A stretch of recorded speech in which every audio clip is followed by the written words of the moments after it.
Hello everybody, my name is Jose Delner and I will be doing a quick demo on the Smart Electric Guitar project.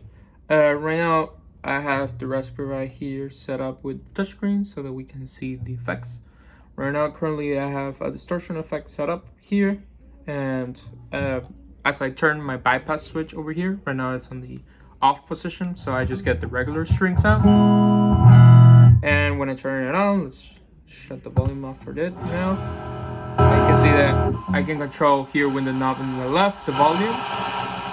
And since this is a distortion, it's getting quite a bit of noise because it's actually applying some gain to the signal. But you can see that it's working, you get a distorted sound, which is pretty good. We also have different settings here where we can adjust settings like the gain, for example, which you can see that as I reduce the gain, you see a little bit of the noise drop down, and that's something that happens with actual distortion pedals as well. Once you reduce the input gain, you reduce also the input noise, but you don't get quite a distorted sound. So when you put it up a little bit, you can see the distorted sound actually occurring. And in the maximum setting,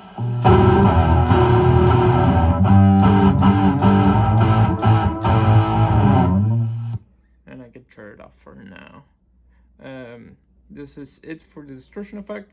We can take a look at chorus, for example. Right now I have it set up here, and let's get the sound. Right now I don't have any effect. I don't have anything here in the sliders. If I turn off the gain for the chorus and I turn up some parameters here like my frequency and the delay, you will see you will be able to notice that you can see a little bit of a detune, and that's happening because of the chorus effect. So we're creating a delay line controlled by this delay parameter, and how long this delay will be depends on how long I put here the parameter, and a frequency, how much the frequency of this delay line will drift from my actual notes that I'm playing. You can see how it detunes a little bit when I turn that parameter up. Let's keep it low for now.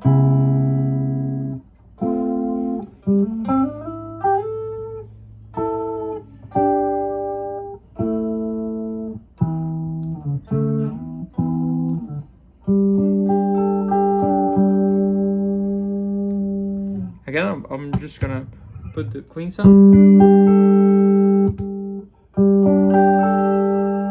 so that we can see the difference.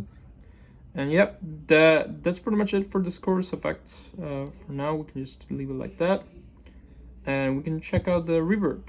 So if I increase parameters such as my mix, for example, it still tells me how much reverb. For those unknowing, reverb is more like an echo effect. So we can see a little bit of a tail of what our input sound. So you can see that when I stop playing, you can still hear the signal linger, and that's the purpose of the effect. And especially with transients here, and with a long tail, like I have it set up here with the slider, I can control the tail. So you see it's very short, and I increase it, and then you can see it linger a little bit more. And the size is also a parameter. It just basically telling me the quality and how many repetitions I can include in my delay. So with a short size, I will get a worse reverb effect, and as I increase it, you can see it's a little bit better also.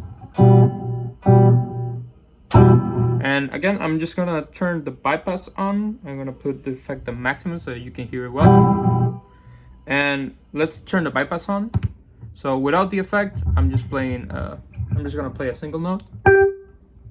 You can see no linger, no tail to the sound. And when I turn it on, you can see it takes a little bit longer to fade off the sound. So again, so that's for the reverb effect. And we have the delay effect. And this is similar to the reverb effect, but not quite. So we can see we have three parameters here.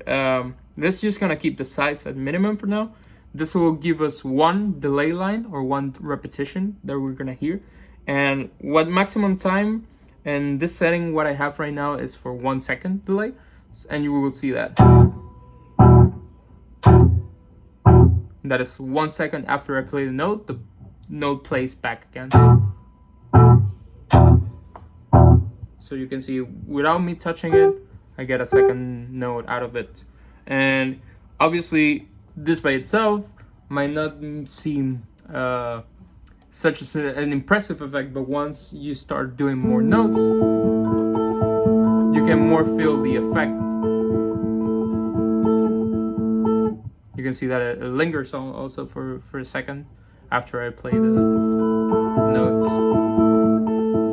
I also have a size parameter which lets me increase the number of these repetitions, similar to how it worked on the reverb effect, but not as sophisticated. It's more adding taps to these reverb lines. So for example, if our maximum time is 1 second, if I increase the size, we'll get more repetitions up to that 1 second.